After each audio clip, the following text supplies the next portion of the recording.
طاير يا هوا طاير على المينا متعب. شايف دول يا حبيبي؟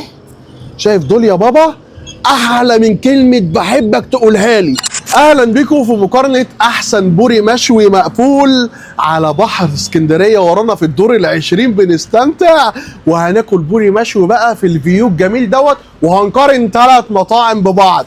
معانا الكتعه وبلبع وعمر افندي، وتعالوا ناكل البوري كده يا رب يطلع مبطرخ يا اسكندرانيه مع الفيو والهواء الجميل ده، وحاسس اني هتبسط قوي. وجبنا سمكتين بوري كيلو وربع ب 466 جنيه وواحد رز بس، يعني السمكه الورقه طارت ما علينا. وسمكتين البوري يا جماعه منظر تغليفه بلبع حتى في مقارنه الجمبري اللي فاتت كان تحفه. يعني لو ما اتفرجتش على حلقه الجمبري خش هتلاقي حلقه مش عارف بيبقى الكافيار ده ازاي، ولا دي خلطه ولا ايه. تعالوا نشوفها يلا بينا. وسمكتين بوري مقفولين على الخلطه والريحه مع ريحه البحر متعه تفك نفسيتك. تعالوا نسمي الله ونقارن ال3 مطاعم ببعض ونشوف سمك البوري هيتقشر معايا بسهوله ولا لا. التقشير انا شايف ان معقول، يعني ماشيه معايا، ولكن انا احب اشدها تطلع معايا مره واحده. يا راجل يا اللي شويت هناك تعال نشوف. بص بص بص، انت انا عارف انك مش شايف بس هطلعها لك. بص كده يا صديق، بص كده يا صديق، دي دهنه بوري. بص دي اسمها دهنه بوري، سيبك من دي اسمها دهنه بوري. هي البوري يا مبطرخ يا جواه الدهنه دي، والدهنه دي بالدنيا. اسمع من راجل سماك، انا راجل بتاع سمك من وانا عيل صغير، عارف يعني ايه دهنه بوري مقفول، والبوري ما يتاكلش غير مقفول. واللي ضايقني في الاسكندرانيه قبل ما اكمل الصراحه مع احترامي لكل الاسكندرانيه، مفيش مطعم كلمته عارف يعني ايه نص فتحه. الراجل المهني الصنايعي السمك في عندنا في القاهره حاجه اسمها نص فتحه. هل هنا هم عارفينها ولا لا؟ بس كل اللي اطلبه منها يقول لي لا مفيش حاجه اسمها نص فتحه، يا مفتوح يا مقفول. وندوق الدهنه الجميل متعب احلى من حته ليا ضاني. تعالوا ندوق السمكايه ونسمي الله. ده منظر سمكه البوري من جوه، لحمتها بيضه قشطه. تعالوا نسمي الله وندوق من غير اي حاجه. حته سمكايه سكر. هات يا عم طبق الرز بتاعهم. طبق رز ب50 جنيه. وتعالوا نسمي الله. يعني عشان تاكل هنا في اسكندريه سمكتين بوري انت ومراتك او انت وحبيبتك هتدفع لك 500 جنيه. ده عشان تاكل بوري بس. طيب بعينه والمتعه بعينها مع الانبساط العالمي. قبل ما نخش على اللي بعده تيجي نفتح دي كده الثانيه نلاقيها مبطرخه ولا لا؟ ما فيهاش بطارخ. احنا في الشتاء اسكندرانيه، فين بطارخ البوري؟ هي مقفوله الصراحه، ما خدوش منها حاجه وسمينه وطعمها حلو قوي. البوري طعمه نضيف قوي قوي بجد قوي. خش على اللي بعده. وسمكتين بوري من عند الكتعه ب 295. والشطب ده عشان احنا عاملين مقارنه تاني احسن كيلو جمبري وجايبينها بردك، فاحنا عاملين الحلقه دي على جزئين. تعالوا نسمي الله وندوق سمكتين. البتاع معرقه وايه، عارف انت لما تكون بتنز ميه. ايه ده؟ انا طالب سمكتين بعت لي 3 سمكات ليه؟ طالب سمكتين كيلو و200. هو قال لي كده، قايل له عايز سمكتين، حط لي 3 عشان يبيع لي اكتر كده. كتعه انا مش مبسوط. تعالوا بقى نشوف ايه اخبار البورياقي. هات واحده كده على جنب.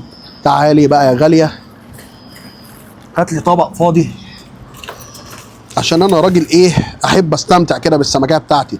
تعالوا نقشر سمكيه. بص التقشير اللي انا كنت بقول عليه في اللي فات.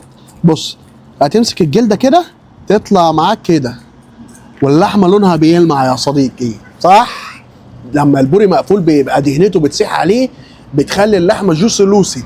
ده طرب يا جماعه، ده اسمه طرب في السمك يا حبيبي. اللي بتروح تاكل طرب في الكفته كل طرب في السمك هو البوري المقفول. السماكين هتبقى فهماني، والناس اللي ليها في السمك اهو.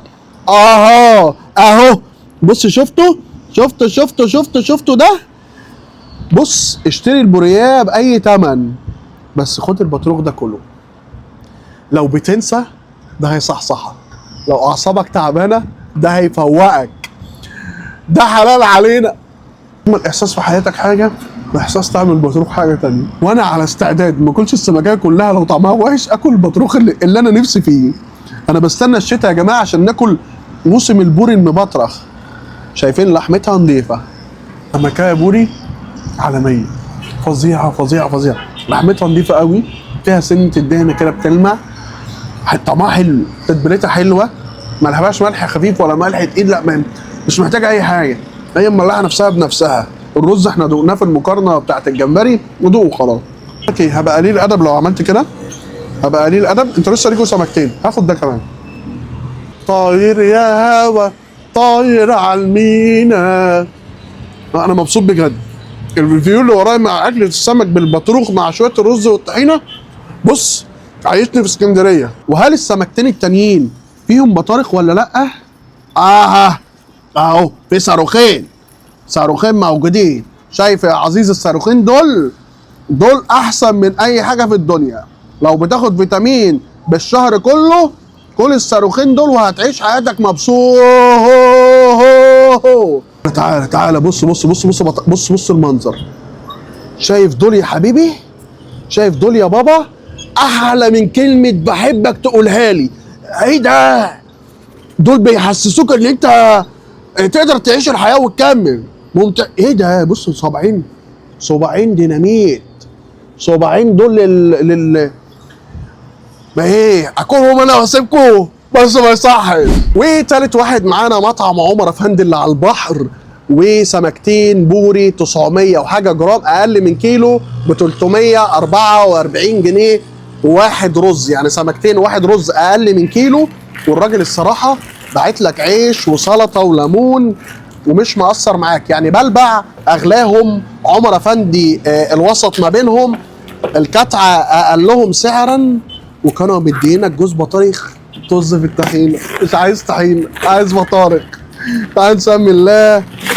ايه المحل عمر افندي ده بيغلف السمك بطريقه محترمه قوي. اعمل له علبه جاتوه، خد انت علبه الجاتوه وسيب لي انا الجاتوه. وجهز يا عزيزي. ايه ده؟ عملت كده ليه؟ شرخهم من نص شرخه غريبه. قتلها دي، ضربها بخنجر ولا ايه؟ مضروبه كده السمكيه. انتوا عاملين اوعى تكونوا خدتوا البطارخ. البطارخ فين؟ البطارخ فين؟ فيها بطروخ، بس اللي ما بيتاكلش الابيض ده اسمه بطروخ. ما تقرفش يا صديقي، ده بطروخ سمك بس لسه ما استواش. دي كانت حامل في الشهر الثاني او الثالث، لسه الجنين ما كملش. لما الجنين يكمل بيبقى اصفر. ده اسمه بطروخ ابيض، عشان تفهموا ان انا فاهم. انا مش بتاع بطيخ، انا بتاع سمك، راجل مهنتي. لما اكل بوري بستمتع. تعال نشوف اللي بعديها. تعال نشوف اللي بعد. تعال اهو حبيبنا اهو. يا لهوي ياما، ده انا قلبت مزاجنجي خالص. تحياتنا لمصطفى مزاجنجي، الراجل المحترم الجميل اللي انا بحبه شخصيا. بس هو يعني الصراحه بيبقى عنده حق لما يندهش ويشوف صباعين الديناميت دول. يا عزيزي تعالى قرب يا صديقي، دي ترميلي البطروخ، تاكل وتدوخ. البطروخ ده حاجه مهمه قوي في السمك. انا باكل بوري اصلا في الشتاء عشان اكل البطروخ ده. اركن كده على شويه رز وهجيب لك شويه طحينه واجي لك. يلا تعالوا نشوف السمكه نفسها وتقشيرها. اخبار تقشيرها ايه؟ وضربنا عليه خنجر من النص كده. تعالوا نسمي الله وناخد حته من عند الظهر. وطبعا هتقول لي هاني انت بتاكل السمك بشوكه وعمال كده. يا عم انا بقول لك يا راجل سماك، انا عارف هتلاقي حته فين فيها لحم وحته ما فيهاش شوك. ده انا اللي كنت بخليها، بعملها في ليه؟ عشان انت تاكلها وانت مبسوط. بص طعم سمكية البوري حلو، ولكن عارف انت، تعالى بص قرب يا جو. شايف التوم ده دخل لجوه فبقى فيه طعم التتبيله على اللحم. عارف لما تاكلها مقفوله كان تبقى احسن انك ما تشقهاش الشقه دي. يعني هي طعمها حلو الصراحه، حلو ومفيش كلام. طعم البوري هو البوري اللي في الثلاث اماكن هو اللي موجود عندهم. هو الثلاث اماكن نفس قطعيه البوري ونفس تذكره السمكه نضيفه. ومبطرخ واحده حلوه وواحده عاديه. ده مش ذنبه، هو ما دخلش اكيد جواها، هو جابهم في الاخر مبطرخين. اذا كان البطروخ هنا استوى ولا البطروخ هنا ما استواش. في نهايه المقارنه دي استنى بس ثانيه واحده.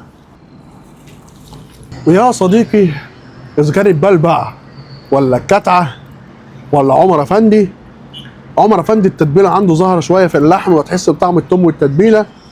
الكتعه طعم التتبيله تحفه، وبلبع بس غالي شويه، فالكتعه يعتبر ارخصهم. عمر افندي في المتوسط، بلبع غالي شويه ولكن بيبعت لك شويه سلطات كتير، بيروق عليك عيش والدنيا جميله. عشان تيجي تاكل في اسكندريه سمكتين بوري انت وحبيبتك او انت ومامتك انت ومراتك، هتدفع حوالي 300 جنيه في سمكتين بوري وطبق رز وهتستمتع. كل بوري مقفول لما تيجي اسكندريه. سمك البوري في اسكندريه عظيم عظيم عظيم، وفي موسم الشتاء مبطرخ، هتتبسط منه قوي قوي قوي قوي. الثلاث مطاعم الصراحه 10 من 10. انا كراجل بتاع سمك وعندي مطعم سمك، انا احييكوا على هذا الاداء، على طعم الرز اللي احسن بكتير من مطاعم سمك بتعمله عندنا في القاهره بتحرق عليه البصل. في النهايه كان معكم هاري فود من قلب اسكندريه وراء البحر، ومقارنه جميله. انا استمتعت بالاسكندرانيه وبحب الاسكندرانيه قوي، وبحب اسكندريه في الشتاء. عظيمه يا جماعه، تعالوا في الشتاء اسكندريه هتتبسطوا قوي. الفيو حلو، انا صحيح سعان ومتلج من الدور ال20 اللي احنا قاعدين فيه ده، الهواء بيطص في قفايا. انا انبسطت انبساط غير طبيعي من اجل السمك والقعده والفيو. كان معكم هاني فود، سلام.